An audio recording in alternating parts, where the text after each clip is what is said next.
Okay, Rachel, how you doing? All right, so what do we have? Thanks for the feedback. The thing I know for sure is I want to fix his name. I feel it's not the focal point. Well, here's what we have. I want to jump over here, and I really want you to think about this as you move forward in your design, in your student design career and subsequently into your professional design career. One of the most important things for any designer to the ability to follow specifications to the nth degree. And as an entry-level designer, you'll be given tasks, and those tasks have to be followed verbatim. If they're not, you will be relegated to some minor duties in the studio, supporting work, so to speak. But if there's no ability to follow specifications to a very high degree, there's a good chance that designer wouldn't be promoted into working on actual design work.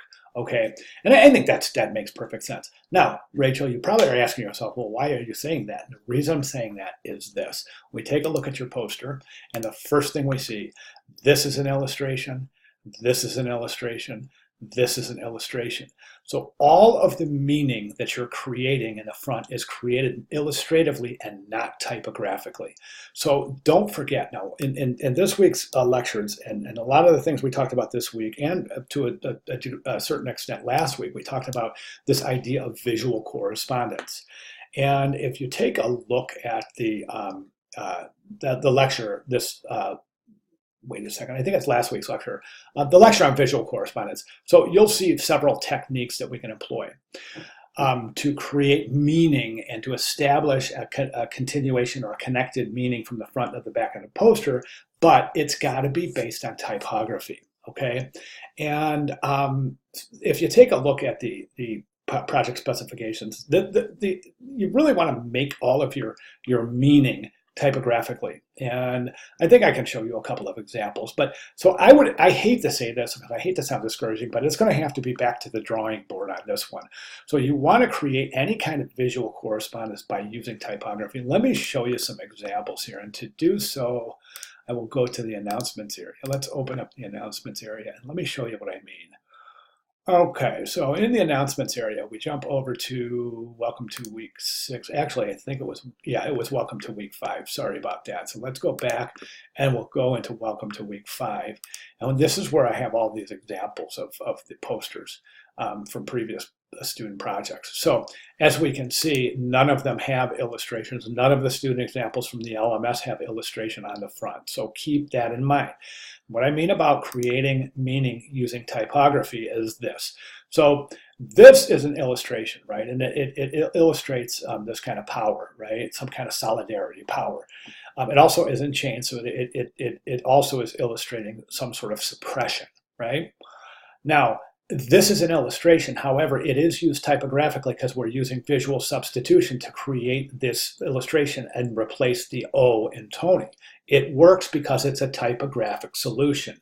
Now, for example, if we took this and moved it over here and just presented Toni Morrison in standard type, just with an O there from this typeface, and we placed the illustration right here, it wouldn't work because now you're creating meaning based on the illustration itself and not the typography. I'll give you another example. Let's take a look at this one. Now this one, yes, the meaning is created typographically. So we've got the E replace the equality, equal sign replacing the E in Luther, right? And that creates visual correspondence that's connecting Martin Luther King Jr. with equality, right? And it's also replacing the E and taking the place of the E. This is called visual correspondence, right? And this is another great one too. So we have the prescription sign worked right into the typography. Then also note the tittle of the I is a red dot, which also creates visual correspondence as it is in its relationship to the timeline and also representing blood because malaria is a mosquito transferred blood transferred disease. Right? So think about that and then take a look at this and see how we haven't created any meaning typographically at all. All of the meaning is created using illustrations. So again, as I say, it's kind of back to the drawing board on this one.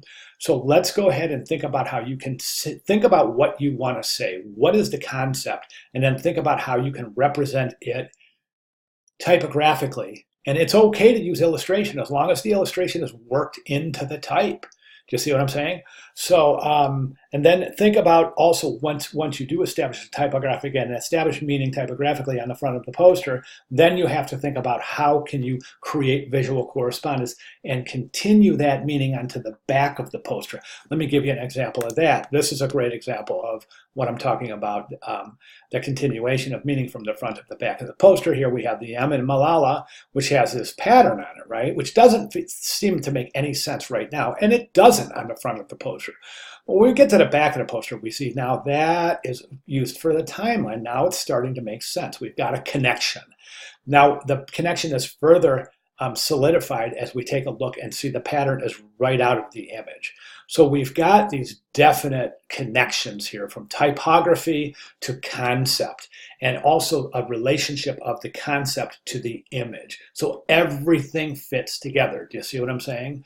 So my recommendation, of course, is to just try to just rebuild your concept, start over, and think about how you can create any meanings you're trying to create typographically as opposed to using illustration. Okay, as far as the typography itself goes, I mean, this is a really super distressed typeface. So it's going to be very difficult to read at a distance. And you can mimic that by opening this piece opening a PDF in Acrobat and then just zooming out, and you'll see what I mean. This is going to disappear from a distance. Now over here we've got this. You've got the ellipsis before and after, but you don't need that. If that's a quote, that's the meat of the quote. We don't need to know that there was something before or after the quote. So for that reason, I recommend removing the ellipse from both the front and the back of the quote, and then pulling the quote marks in. Okay. Okay, so I mean I'm sorry that I don't have more, but that is really a critical part of this assignment. So I really want you to start reconfiguring, replanning, and rethinking your conceptual approach here.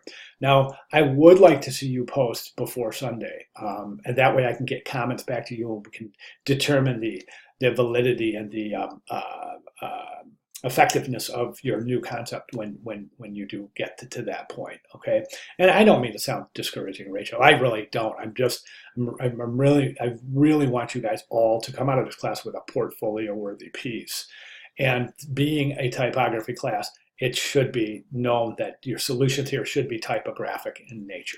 Okay, most important thing at this point is to get with me if you have any questions, or if I can provide any clarification at all, please let me know.